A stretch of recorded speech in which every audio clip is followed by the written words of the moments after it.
To buyers, I would say your agent matters. They don't realize that we matter until it's too late.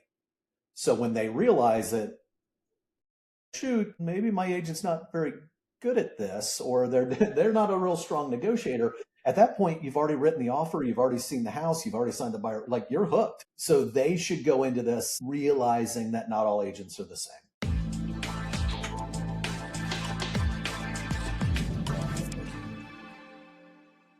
So today we have Mark Ryan. Mark is the broker and owner, also team leader of the Mark Ryan Group, a RE/MAX Victory affiliate.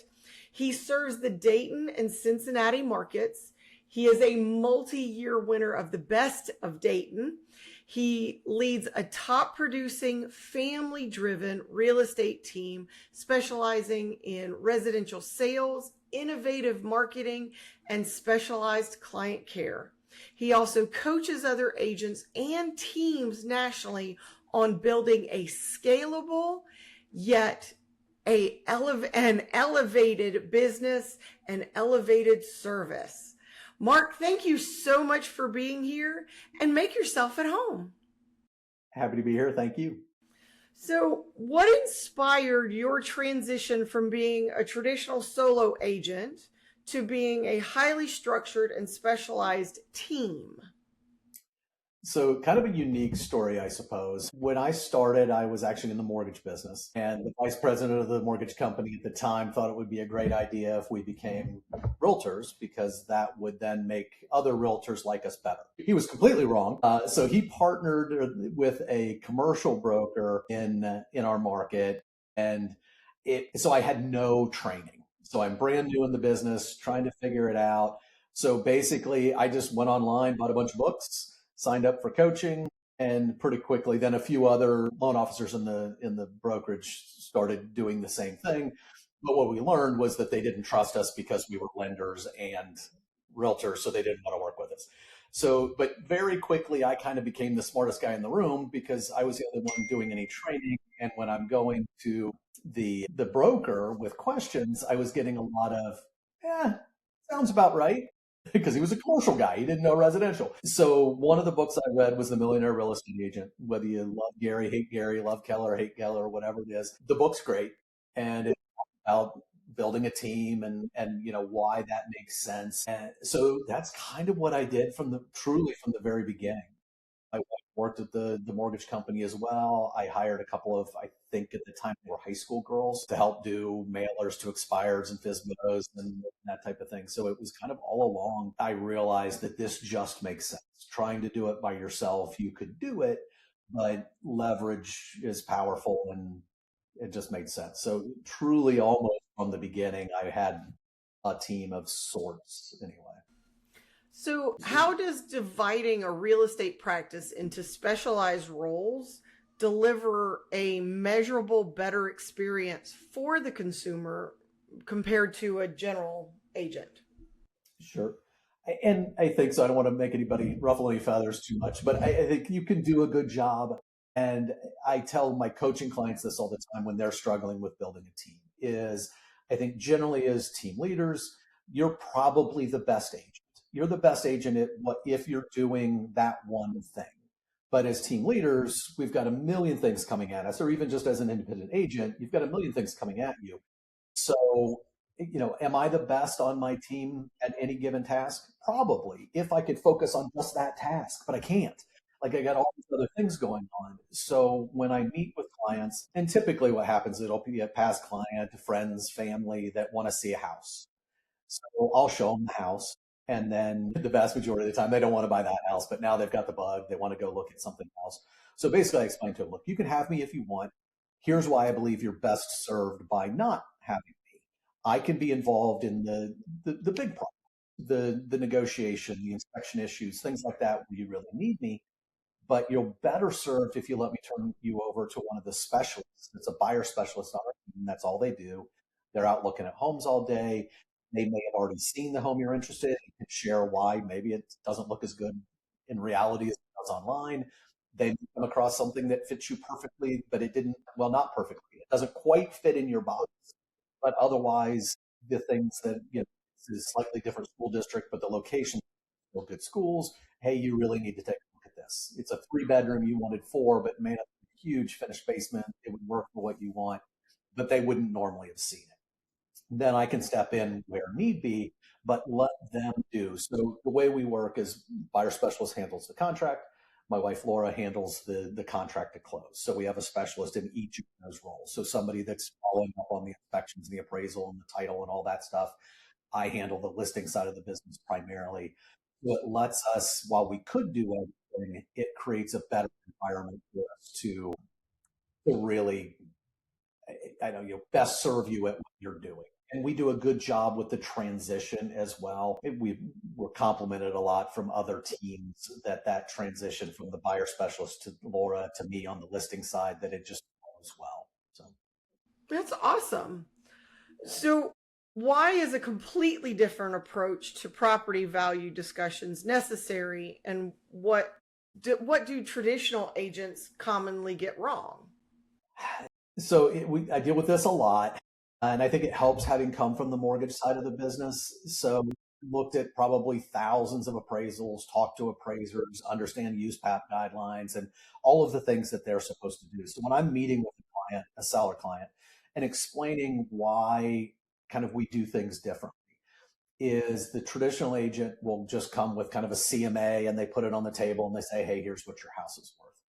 We approach it much differently. The other thing that I find with a lot of agents when I am competing and talking about, well, they said it was worth X, and I'm like, well, we're just not seeing that. Do you have what they show, what they use? They're using houses that are a year and a half old. They've gone out 3 miles. They're a different school district. They're making just all the mistakes. So it's like, yeah, I can do a CMA to show you your house is worth $1 million. It doesn't mean it is, but if I pull enough levers, I can make that work too. So what we do that's a little different is I either have people come into the office, we sit down in our conference room, which I think is ideal because then you don't have the distractions of the kids and the pets and dishes that need done and the yard needs mowed, and let them focus. But if they don't, I have an extra monitor I bring, and we just sit at the kitchen table, and I basically do an appraisal right in front of them. So I don't cheat. I don't look at what your house is worth before you and I sit down. We're literally putting it in. I'm walking you through what we're doing and why. So I'm explaining that why we don't really look at actives, that we'll check them at the end, but we're going to start with solds, and that's all that matters from an appraisal standpoint. We'll look at the pendings and explain the different statuses of pending, why those may be sold by the time they run an appraisal on your home. But we're literally looking at it together. And it probably couldn't have gone any better for me in terms of landing this as a successful strategy. The very first time I did this, had a client come into the office, we're doing it, explain what we're going to do and why I think this makes sense. And I said, look, the kitchens and baths will be the most impactful, are yours updated and whatnot, but those are what really helps the home. And I said, so what we're going to do is we're going to look through the buyer's eyes. When we look at, what your house looks like, when we look at the comparable, we're going to say, hey, is your house nicer or not as nice as this? And that'll help us arrive at where we need to be. I click on we find a really good comparable, very similar square footage, bed, bath, location, everything's perfect. Click on it and say, okay, let's check out the kitchen and you tell me how this compares. I click on the kitchen and literally the client goes, oh my God. And I'm like, and he goes, that's way nicer than my house. I'm like, okay. And I go, and he goes, so there's no way my house is worth that much. And I'm like, no, you're right. And at the end of the day, I didn't list his property because he needed more than, he needed to sell for what that one sold for. And that one was a completely remodeled kitchen with granite countertops, and he had a 40-year-old kitchen. So there's no way your house is worth that.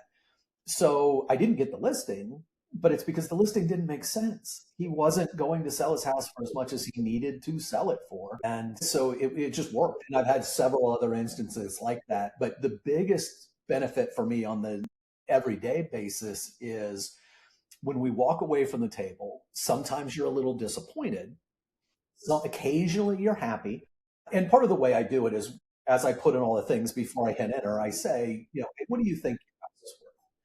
And it's 50-50. Sometimes they tell you, sometimes they try to dance around it. And well, that's why we're paying you. And we have no idea. And I try to pin them down. And I'm like, look, it's not going to change my opinion. I haven't looked anyway. It just gives us a place to start. So if you say it's worth 400,000. Let's go find a $400,000 house and let's start there, and then we'll go up or down from that. But at the end of the day, whether you're happy, sad, neutral, you get it. And the buy-in from the listing, from the seller, is so much better because I didn't tell you what your house is worth. We arrived at it together, and you have so much less pushback on the pricing situation. What I tell them is, look, this is going to get us the range. Now I'll step in at the end and we'll discuss why strategy that I may tell you to price at $5,000. I don't care if it's worth 405. In my opinion, we should price it at 400 because that just maximizes your exposure to the market, and talk about why. Exactly. But it's been extremely successful. It goes well.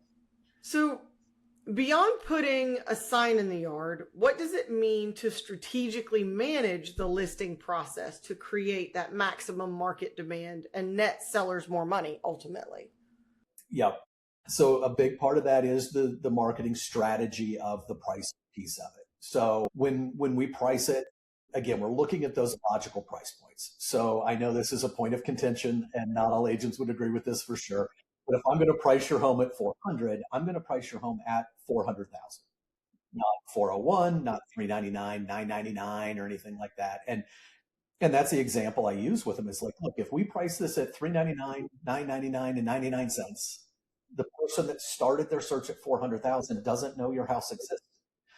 If I price it at 400,000 and a nickel, the person going up to 400,000 doesn't know it exists. So it just makes sense to expose it to the largest possible pool of buyers as you can. So that's the first thing that I still see a surprising number of agents make that mistake. And I think it's to my benefit, but I'm glad that, but it's a shame for their client. So that's the first piece. The other piece is, and it's our market's still fairly hot, so we don't do it for every house, but for the ones we know that they're going to be hot, we tend to price it correctly to a little under. I really discourage sellers from pushing the price. It's a lot easier to get it wrong high than it is low. If you're low, the market will realize and they'll adjust and they'll bring multiple offers. So part of our strategy is we list on either Thursday or Friday, realtor.com, Zillow, everybody that runs the test say those are the two best days to go active. So it does two things. One, it positions them for the best online presence day of launch, but it also systematizes the system for us. So what I tell them is, look, if you said, I want to go active on Monday and I'm not going to list with you if you don't, I would try to get you to understand why I think that's a bad idea. And at the end of the day, I'd probably take it. But what I'm also probably doing is, well, I'm 100% breaking my system. So I'm probably going to overpromise and underdeliver, because now you've broken my system. Let my system do what it does. I know that works. I don't know if Monday works.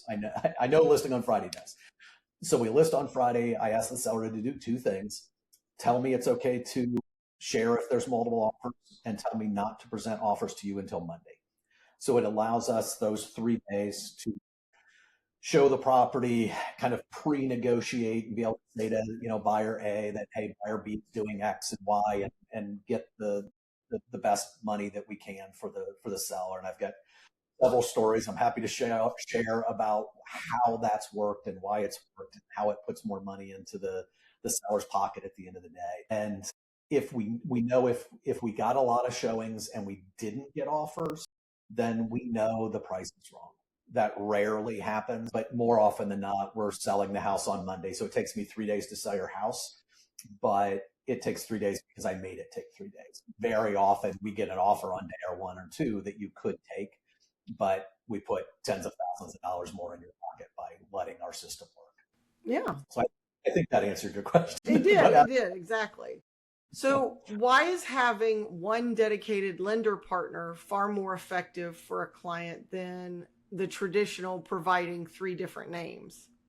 Yeah. So, and we do the same thing with our inspectors. By law in Ohio now, we have to give 3. For our title company, we use 1. For our lender, we use 1. And honestly, it's a partnership thing. So we're truly partnering with this lender. In my opinion, I mean, this will absolutely ruffle feathers. I've talked in rooms of 5,000 people, and this is a very volatile discussion. In my opinion, most agents or brokers think that somehow by giving 3 names, they're protected from liability because if I ever get sued, I can say, hey, I gave you three. That's one defense. If I'm in court and I have to stand up and say, yes, Your Honor, I gave him three names. I think it's a much better defense to say, yes, Your Honor, I gave them one name and said they should call them because I've used them personally multiple times. We've had hundreds and hundreds of clients that used them. They do a great job for our clients. And I don't think they did anything wrong, but if they did, sue them. I had every reasonable expectation that they would continue to do a good job because I have a history of them doing a good job. The other benefit to us, and then by extension to our clients, is because they know that I fight to get them the business. So even if you come to me pre-approved, I say, well, that's great. You should get another option. And here's the benefits of using our lender is you get, and I like analogies. So the analogy I use is the airline status or the hotel status, that you get my upgrade first class or the upgrade to the better floor, or the better suite or whatever, because you're my platinum status, because my lender knows that I send them a ton of business. So they're going to take exceptionally good care of you because they want to take exceptionally good care of me because they don't want to lose my business. And if I'm dividing that business by three, we're not really in this together, again, like analogies. So if I'm dating three women, are any of us committed to any of us? But if I marry one woman, we're committed to each other. So that's kind of how I look at this, is that I want them, when they're talking to somebody, to say, oh, you're working with the Mark Ryan Group, that's amazing, they're fantastic. And I'm saying they know that I'm not shopping them all over town to two or three other lenders. I'm just saying, well, whoever you use, I don't care. So I believe the buyer gets better care. And I tell them that, look, you're not 100% getting the cheapest rates or the cheapest closing costs. But at the end of the day, I believe they're going to close on time because they almost always do. I believe this will be a less stressful experience because it almost always is. It's still going to be stressful and there's still going to be problems. But if you come to me on Friday with your lender that I told you probably wasn't going to close on time, and now they aren't, and you've got everything lined up, you've given notice at your place, everything's in the truck, and you say, look, I'll gladly give you $500 or $1,000. Like, here's the check. What do I have to make it out for? I can't do that. But if you had just done what I told you to do. So we have a script that we use with that too. That we get no satisfaction out of you saying, I told you so. So I don't want to tell you I told you so. I don't want you to tell me I told you so. Please just listen to us. And we say that with the passion because we want their experience. And this is what the other script we use is that, look, and it is a script, but it's the truth is I get paid when you buy a house. How I get rich is you tell everybody that when it's time to buy or sell a house, that I'm the guy to call. And you having a great experience greatly increases the likelihood that that happens. So that's why I want you to use my lender, is because you're way more likely to have great experience. And that's what I want. So with that one single mortgage professional, how does that protect the transaction and eliminate friction? I'll close on time. Yeah. So closing on time is a biggie. And coming from the mortgage side of the business too, like I can get into all the weeds with the client if need be. But basically what I know is I understand how underwriting works. And with most banks, you go get in line. The file gets to your desk, the underwriter opens it up, they say, oops, I need a pay stub. They close the file and they say, get back in line. And buyers think, and it does make sense, that they should go through all of the things they need. They're not going to, because once they got to the first thing that said they're not going to give you a loan, they're not going to tell you the 12 reasons they're not going to give you a loan. They say, we don't have this and we need it. Go get me your tax returns and come back. Then you go get back in line and boom, boom, boom. That's the same way my lender works. She came from the processing side, so she understands what they need. So she gets most of the stuff up front. So she's better on the front end. When it gets to underwriting, she's better at making sure that it happens quickly. And if we have to, again, that platinum status, you can cut in front of everybody else because she wants to make sure that we close on time because we have that dual loyalty to each other, that she knows I'm going to go to war for her. She's going to go to war for me. So I don't promise that it closes on time, but it almost always does. She knows us, we know her. If we need a pre-approval letter updated on a Saturday night, she's going to do it. If she needs to take a phone call on a Sunday, she's going to do it. again, because it's that true partnership that if your bank, like if I call them at 5:30 on Friday, I might get a call back sometime Monday afternoon. If I call Heather at 5:30 on Friday, I'd probably get her. But if I know I'm getting a call back or I'm getting a call back Saturday morning, so it's just the friction that you mentioned is greatly reduced. It's just a better experience for them. They have a good reputation in the market, so it helps them win offers because other agents know the banks that don't close on time either. So when you're looking at multiple offers, they know to say, hey, this one's probably going to close, but it may be a week or so late. And that's important to sellers, especially if they're trying to put plans in place. It's always important, but sometimes it's critically important. So it can help us win deals that we otherwise might not have gotten. So we all know that there's been huge industry shifts lately and looking at more of them coming down the pike. But with all these industry shifts, why has a formal upfront buyer consultation become almost non-negotiable for a successful real estate practice? So that's where I would say I'm kind of way ahead of the curve on that. Is for decades I've used buyer broker agreements, so it was nothing new to us. We tell people the market or the industry caught up to us. I've always thought it made sense for both of us, and kind of have always, or for most of my career, done a buyer consultation. So the reason, and what we tell them too, is that, look, I get it. You think this is a waste of time. Most clients think it's a waste of time. I've never had a client after a buyer consult say that was a waste of time. So we want them to understand what to expect from the market, what to expect, what's this experience going to be like from start to finish. That even when we're telling you that there's going to be some frustration, that the market is tough still, and you may be in multiple offers, and here's the ways that we work to help you win in those situations. But knowing the situation, like I compare it to medical stuff, like it's the worst is when you just don't know what's wrong with you. Like, I don't want it bad news, but bad news is better than just, we don't know. So it's helping them know what to expect, just makes for a smoother transaction for them, just a better experience. And it's my heartfelt belief also that if they'll come in, they'll sit down, they go through all of this, and they work our system on the buy side, that they'll find a house sooner, they'll find a better house, it'll be a better experience, that they can't afford not to do it because it is just that important. That when you say you don't have time, you don't have time not to. This will absolutely save you time. And then the logical conclusion of that for agents or for clients when they're getting to the point of signing that buyer broker agreement is, and I'm a casual guy, I close the buyer consultation with, do you have any questions? Everything makes sense? Are you comfortable with me? Comfortable with the team? Does this all feel like a good fit? They say yes. My close is, okay, so I'm your guy. Let's go buy a house. They say yes. And I just pull out the document and say, okay, this just formalizes. We all understand you sign paper, even people that have never bought a house. They all understand that the people with the signs in the yard signed a piece of paper. I put a sign in your yard. I'm your agent. This is the same thing. And I tell them, look, I don't have a sign for you to carry around or a hat to wear, but this is the same thing. This just says that I'm your agent and I'm now looking out for your best interest and go through all of the duties and that kind of thing. So yeah, it's just, I think the biggest thing for agents, and I would speak again in front of large groups and I would ask them who uses them, and nobody would raise their hand, and who thinks buyers won't sign them, and 90% of the room would raise their hand. That problem is right here, guys. Only makes sense to sign it. Like, we had a problem as an industry thinking buyers wouldn't sign them. Buyers, they didn't have a problem.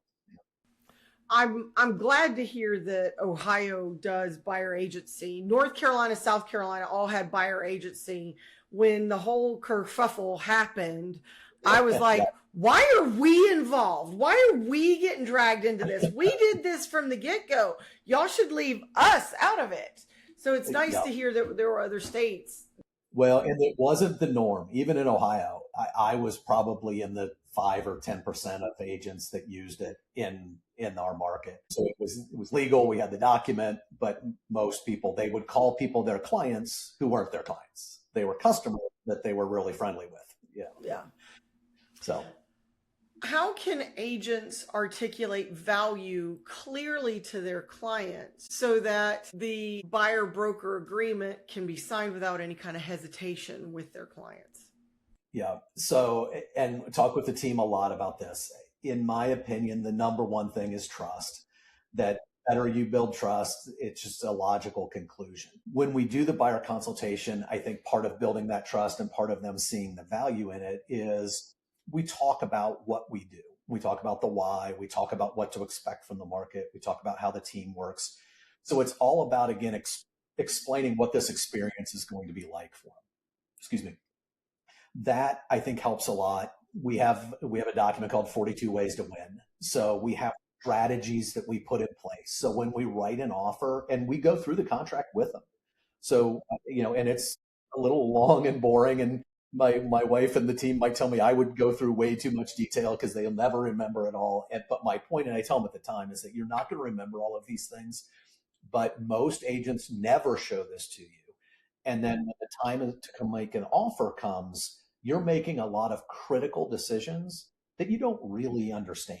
So you're not going to remember everything, but hopefully when we come time to write the offer and I'm saying, hey, remember we talked about this, you're like, okay, yeah, and okay, now I do. And I can give you a quick little snippet to help bring you back around to understanding it. But that's the key is I want you to know this is your contract. I'm filling it out. I'm giving you advice, but it's yours. What's important to you? What's not? Why are we filling in these boxes? And to my huge shock, when I bring in new agents to train them, most brokerages don't do that. So when I'm doing training and I say, well, for our inspection period, we have kind of three different time frames. So I'm like, well, what do you put in this box? What do you put in this box? And they'll give me numbers, and I'll be like, okay, well, why do you put that number in? Like, it's just what they told me to put in there. So you put in 10. Would 7 be better or worse for the buyer? Would 14 be better or worse for the seller? And they're like, I don't know. So we explain those kind of things so they understand that we understand the contract. We'll share stories too. We monthly win transactions where we're not the best offer, or we weren't the best offer, but the other agent came back to us because they want to work with us because we wrote a clean offer. Everything's filled in. There's not a bunch of missing boxes or boxes like our contract has a section that says you will finish your application within X number of days, and then X number of days prior to closing, you'll get your clear to close. And I'll get that literally where it says they'll finish their application in like one day and they'll get clear to close 30 days prior to closing. I'm like, well, that's not possible. You don't even have an accepted contract yet. Congratulations.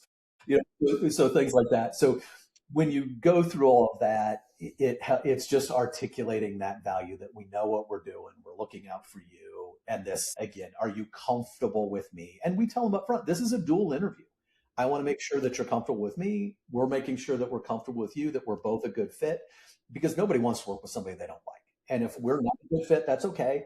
I think we're great at what we do, but I want to make sure you feel good about that. So It makes a huge difference, because this is where 2008 came from. People were just signing and didn't know what they were signing. They didn't read what they were signing. And by us, the professionals, walking through the contract, and then, you may not remember, but when we get there and it's critical for you to make the decision, you can go, oh, yeah, I'm a little bit familiar. I've been introduced to this before. It's not foreign. Yeah, you're not starting from square one anymore. We may have to backpedal a little bit to catch you back up, but we didn't start from scratch. Or worse, just fill in stuff that you don't really understand. And at the time when they're making those decisions, they're emotional. They're nervous, they're excited. Where am I going to put the couch? Which kid gets which bedroom? Are we going to win or not? Like, you're thinking about them. I can't wait to call mom and dad, whatever it is. You're not, your head isn't really where it should be. So the better I can have gotten your head where it should be beforehand, the better it is in your interest. But that is the struggle of getting them in the office and articulating that to them of why they need to come into the office. So, and like I said, most of them come in to some degree of begrudgingly. Okay, you get somebody that's really excited about doing it, but more of them think this is just a waste of time and whatever, we'll do it. But I've never had somebody leave the office saying that was a waste of time. So you said that Dayton is still a pretty competitive area. Yeah. We're starting, I've always told people, I said, Charlotte's kind of like the bubble. We're usually the last ones into whatever is happening and the first ones out, so we have a very shorter, tight span, but we're starting to see the slowdown. In your area, in highly competitive multiple offer situations, what are some of the subtle things agents can do to secure the win? And what common mistakes do buyers do that actually kill their chances? So it's Yeah. kind of a two-parter. Right.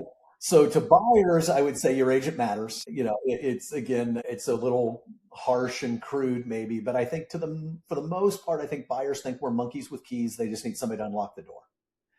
They, they don't realize that we matter until it's too late. So when they realize that, shoot, maybe my agent's not very good at this, or they're not a real strong negotiator. At that point, you've already written the offer, you've already seen the house, you've already signed the buyer. Like you're hooked. So they should go into this realizing that not all agents are the same. From an agent standpoint, when you're in competitive offer situations, kind of like we talked about earlier, it's about, do you even know the contract? Have you read it? Do you know what it says? Do you know why a big number or a small number? Why are those better? Because, and I explained it to sellers and to buyers and to the team when we're talking about this kind of thing, that virtually every single box that we fill in on that contract, like people are like, I'll hear it from agents where they're like, well, I have to do what's best to, protect my client. I can write a perfect contract that will protect my buyer client. It won't matter because they will never win a house. If I do everything that's best for them, they're never going to get an offer. You're going to take 3 weeks to do your inspections, and you're going to have all kinds of outs if they want them. And I'm going to have a low price, and I'm going to ask the seller to pay for closing costs, and all the stuff. We're never going to win a house. So you have to balance. What I try to explain to them is, look, we have to. Everything is a teeter totter of, it benefits one, it's not so good for the other. So we need to find the things that are of little value to us, but are super valuable to the buyer or to the seller. So if I don't really care about giving you some occupancy, but I give you a week of occupancy, and that's hugely valuable to you, well, that's a kind of a throwaway for me. Now maybe I get the house for a little bit less, or I win the house. Just all of those things of understanding that they matter. The other biggest thing for me, and I just negotiated 9 offers on a house last night, and they run the gamut of, again, making those mistakes. So having an agent that can write a good offer, that understands what matters, check all the right boxes, just fill in everything. you know, it's even, like I said, we talked about like 3 different time windows for our inspection period, and they'll put in my opinion, what is dumb on some of these periods, because it just doesn't give either side time. They'll put in 1 day. It's like, well, I sent you a request as the seller, and now you have 1 day to respond whether you're going to do it or not. That's in nobody's best interest, because you don't have time to get somebody out to give you an estimate. You don't have time to really process it. So just really thinking through those things and putting an offer together that is a win-win, because that's, at the end of the day, it has to be enough of a win for you as the seller, enough of a win for me as the buyer. But the biggest piece is understanding it and being able to articulate that to your client on both sides. But I know we win offers all the time where we get it and we weren't the highest offer, or a worst case scenario, we explain this to our buyer clients too, that look, you may still end up paying the most, but because we have a good reputation, because we wrote a clean offer, that listing agent is going to want to work with us. So they'll at least come back to us that one last time and say, hey, if you do this, whatever it is, we'll go with your offer. So at least you have the chance to win, where with other agents, you would never, that window wouldn't even have opened for you. You would have just lost it. The other offer would have gotten it. So you still might pay the most, but you get the home you want. And that's the key, is investors buy houses they don't care about. Homeowners buy homes that you and your family want to live in. So I don't even care if you overpay. My job's to tell you, I think you're overpaying. I don't care. I've overpaid for a lot of real estate. I don't regret any of it. We bought a lot of properties where we did everything wrong. We paid above list. We paid above appraisal. We didn't do inspections. We did all this stuff, and I don't regret any of them. Yeah. So And that's one of the things that we talk about with buyers and sellers is like, find out what's important. And Yep. that means, this is a team sport. Real estate agents, get into this a lot of time, and there's so much animosity. I'm like, uh, Do this. Yeah. I'm like, you're trying to sell a house, we want to buy a house, but we have to find out what works for the buyer and what works for the seller, because if we can get both of those, then everybody moves forward. If you Yeah. don't, nobody does. Yeah. Find the thing that is really important to them that's just not that important to you. Again, closing day can be a huge thing of, and it became more common. Like we've done it forever where we would call the listing agent and say, hey, other than price, what's most important to your seller? And they would get to my bafflement, they would get all defensive about that. Well, we're just bringing the best price. And like, that's not true a lot of the time. Do they want a quick close? They want a long closing? Do they have if they're getting married, they want a kid's graduation, on a particular weekend, that could be worth 100 grand for them. They just don't want to sell it if you want them out of the house before that graduation party. Okay, well, just do that. Let me just have my buyers write the offer that works for your sellers because they don't care pushing it a week. But agents are funny how they would fight that and try not to share that kind of information. It's like, why are you fighting? Don't make this hard. We can both represent our client well and do it nicely. Yeah, we're super sticklers to the contract. We're nice about it. But if you miss a deadline, you missed the deadline. They should have hired a better agent. Well, or agents that don't even, like you said, fill out the information. The one that gets me is our contracts are 14 pages long, Right. and we have one page on the back that says everybody who's involved and Yeah. all of their contact information.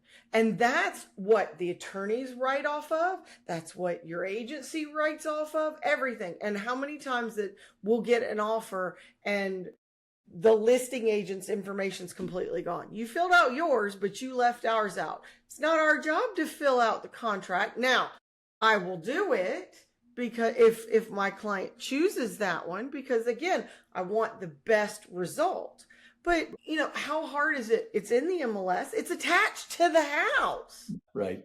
Yeah. And that's what I teach the team too, with just little things like that, ours specifically even says this isn't part of the contract and whatever. But you know what? I'm going to like you better if you make my life easier. We use .loop.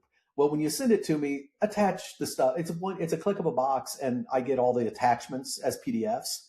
So if I'm trying to do stuff on my phone, all I got to do is click on it and I can see that I got your offer and what it is. And, I'll assemble everything later. But yeah, make me like you and I'm more likely to want to do business with you. And so our clients benefit from the fact that yeah, we're, like I said, we're really good at what we do and we're sticklers and, don't screw up if you're on the other side of our deal because your client's going to pay.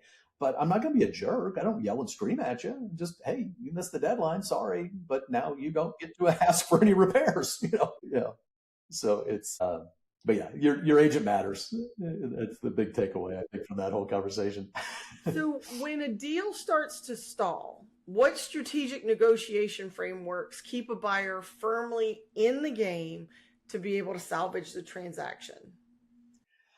So I think from the buy side, I think a lot of that, and I say this with the team all the time, I can trace every single problem virtually, maybe not every single one, but virtually every single problem. Somebody loses their job or dies. I can't blame that on a buyer consult. But kind of anything else, if we didn't do the buyer consult, it's probably why we're having this problem, or we didn't do a good job, or we need to cover something more. But it truly is the foundation of everything. That if you know what to expect going into it, then the odds that we have the problem, the stall, the friction, whatever it is that you want to call it, and it's usually over inspections is the most likely where you're going to have that. Well, the better you understood what's happening and what's going to happen, and that at the end of the day, we'll kind of fight with our client. But if you want to ask for something stupid that you're not really supposed to, we have to do what you want to do. But then when the seller comes back and says no, don't be surprised. We told you in the consult, we told you now, and we're now facing reality. We told you this was what was going to happen. So, and that happens for us a lot less because we do a good job upfront setting those expectations of this is what you can ask for, this is what can't. Here's why. If you ask the seller for 14 things, that I don't care that they're all $100. All they do is look at that and go, oh my God, they want everything fixed. You've got 13 of them are $100 items and you've got one that's 5,000. They're going to do the 13 things until you no to the one, even though that's the one you really cared about, because they can say, well, look, we did almost everything you asked for. Or you could just ask for the $5,000 item and maybe a few of those $100 items and take care of the other stuff on your own. That it's the strategy, the logic, helping them understand kind of human nature. And we try to get both sides of the table, whether I'm talking to you as a seller or as a buyer, that I say it all the time. You don't have to agree with them. You don't have to like it, but put yourself on the other side of the table, put your buyer hat on and say, what's the buyer going to feel about this? Put your seller hat on and go, how would I feel if I was the seller? And realize that, it's human nature, and don't tick people off over stupid stuff when you don't need to.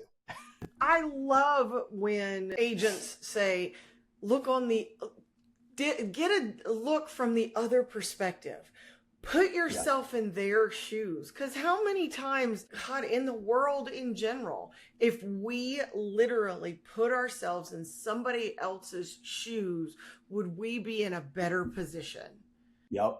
Yeah. You don't have to agree with it, really, but understand what they're thinking, Just to be Yeah. empathetic and understand where somebody's coming from. Right. It just Completely. makes you a better human. Yeah. It's a good way to go through life, right? So, what do you think is the single biggest operational bottleneck that prevents single agents from scaling their business or scaling to a sustainable business? So I think it comes down to that. Like I said, I really believe in the specialist model, and working with sellers and working with buyers are truly completely different things. Then you're also trying to do the contract to close and do all of that. So from when you really break it down, real estate, like what real estate agents do to earn a living is they generate leads. So you have to spend time generating leads. I don't care if you're the best agent in town. If you have no one to talk to, it doesn't matter that you're best agent on the planet. You don't have a client. So we have to dedicate time to that. So that's a big chunk of time. Then working with buyers is time consuming. You're out showing homes, and it's a different skill set than it is with working with sellers. And that skill set of having the courage to tell them that their house stinks and that their carpet needs replaced and their couch is ugly and whatever it is, that's very different type of skill. And then generally, if you're a good salesperson and you're good at all of that, you're probably not real good at the paperwork stuff. I joke all the time. My house would be getting foreclosed on, and I'd have $1 million at the brokerage waiting to get paid because I didn't fill out some form because I think it's stupid. Well, my wife fills out the form, so we get paid. So let people do what they do. And I'm not I'm a detail person on the contract, but I'm not a detail person on the stupid paperwork that the admin at the brokerage wants to pay me. And that is what you need when you're doing that contract to close. And it's time consuming. So if I'm dealing with all the contract to close stuff, I'm not making the calls. I'm not doing all the lead generation stuff. So you have this big up and down type of thing where, hey, I got 3 deals under contract. Now I'm doing all the deals. They all close. And you're like, oh shit, I don't have any clients. Now you gotta go find them again. So having the team balances that out for me and for them, because now as a buyer specialist in our team, we're taking a good chunk of that off of your plate. So you could focus on doing what makes money. I view the contract to close as protecting your money. You earn the money when you get a contract accepted. Nothing else matters. I don't care how many, I've showed them 100 houses or one. I don't care if you wrote 100 contracts or one. You earn your money when the deal gets accepted. You get paid at closing. So we've got about a month where we have to protect that paycheck, but you earned it when you got it accepted. So that's our intention with the team, is we want them earning money. And by doing, you have to do the things that are likely to earn that money. But by doing that, I want to free them up to focus on that dollar productive activity that they should be doing. So I think that's the key. I don't care if you're amazing. If you don't at least have an admin person, it's really hard to make a lot of money. Now, our average sale price is a lot lower than some parts of the country, So, if your average sale price is $1.5 million, you don't have to sell as many houses. Maybe you can get by, but you could still make a ton more money if you had people helping do some of those tasks instead of trying to do it all yourself. But it's an ego thing for most agents. They want it to be about them.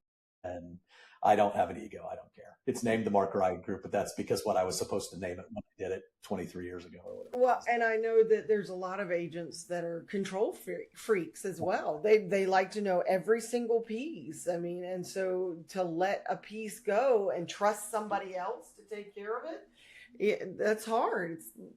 You're taking care of my baby. How do you do that? Right. Yeah. And I go back when I talk to coaching clients about that is that yes, you probably are the best person to do that if that's the only thing you're focused on. It's not the only thing you're focused on. So the other person's 80% is better than your 50%.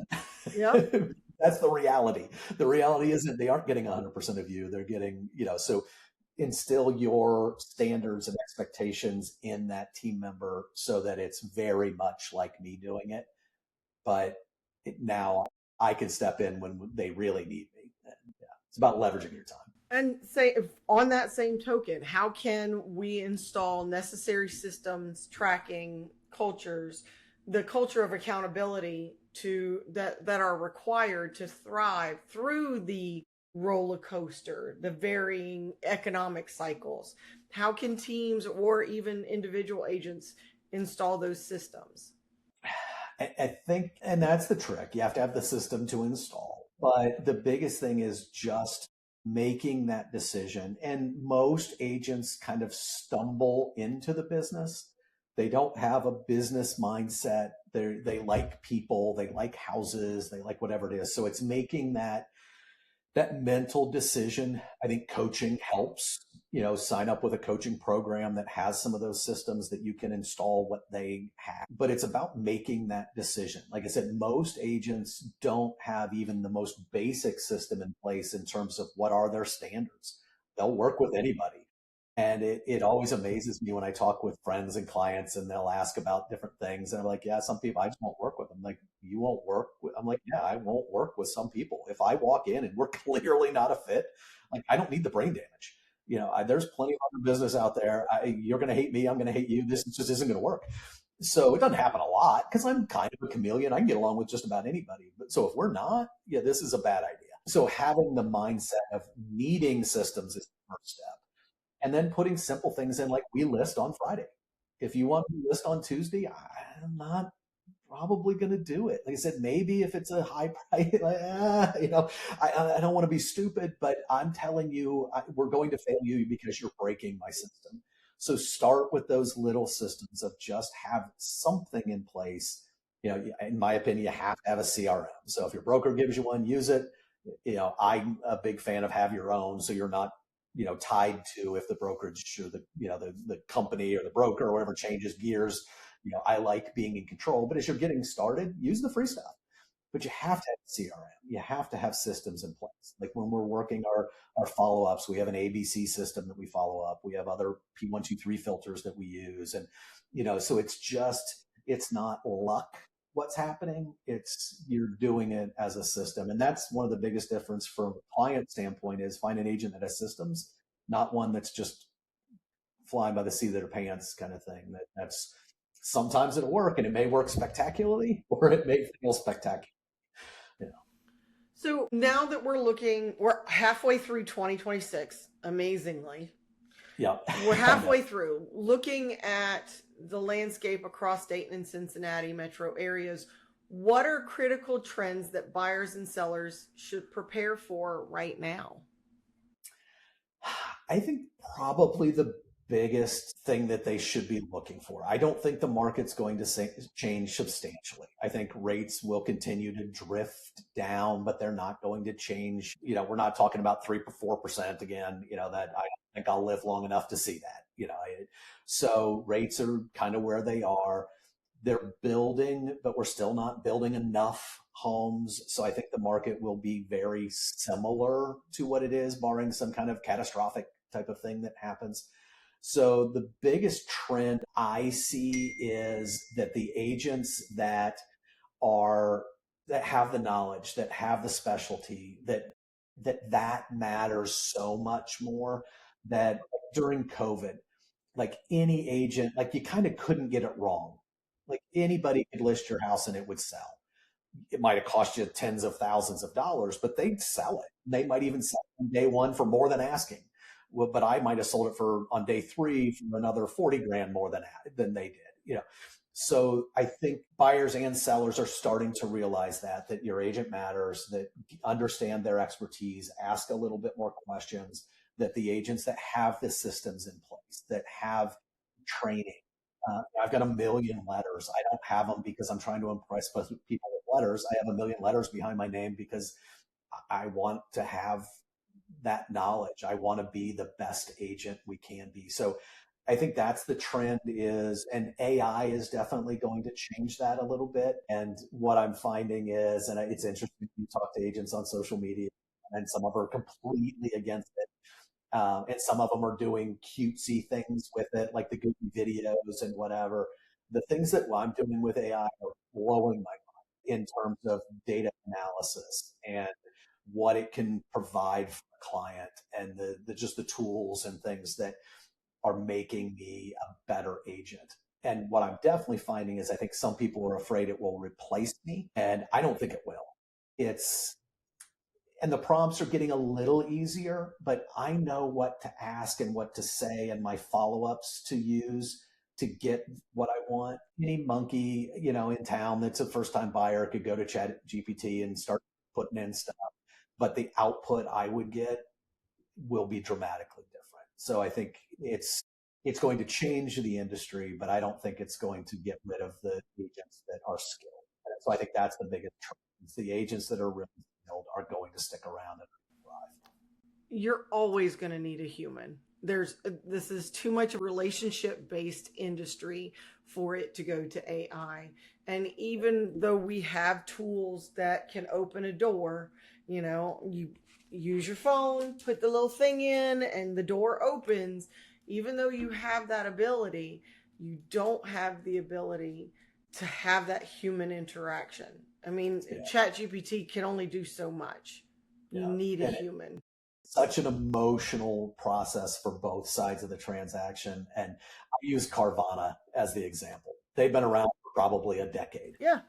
They're still around, but they didn't put car dealers out of business. And that's buying a car. Buying a house is a whole lot more emotional, a lot more financially risky. There's so many more moving parts. If Carvana can't put car dealers out of the business, we're not going out of business. Our jobs may change and we'll have to adapt, but yeah, we're not going anywhere.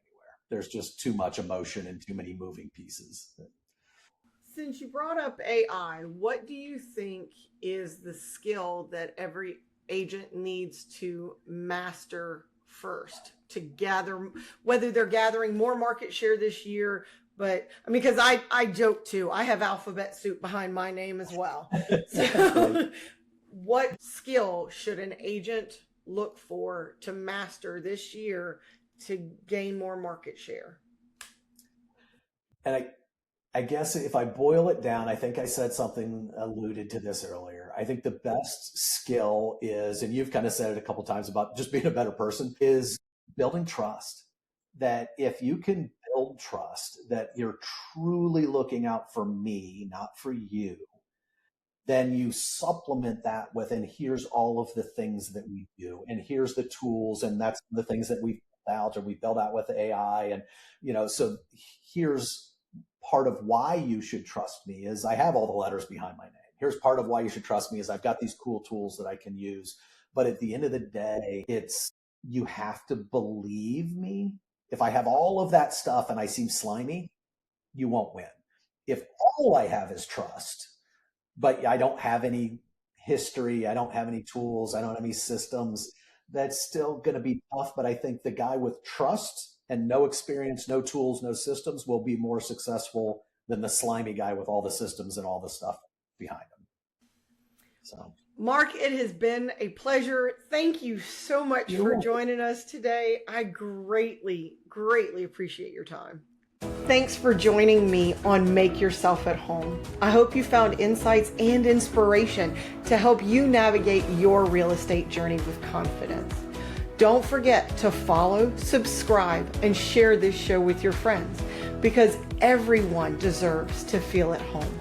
Until next time, stay informed, stay empowered, and keep making moves that matter.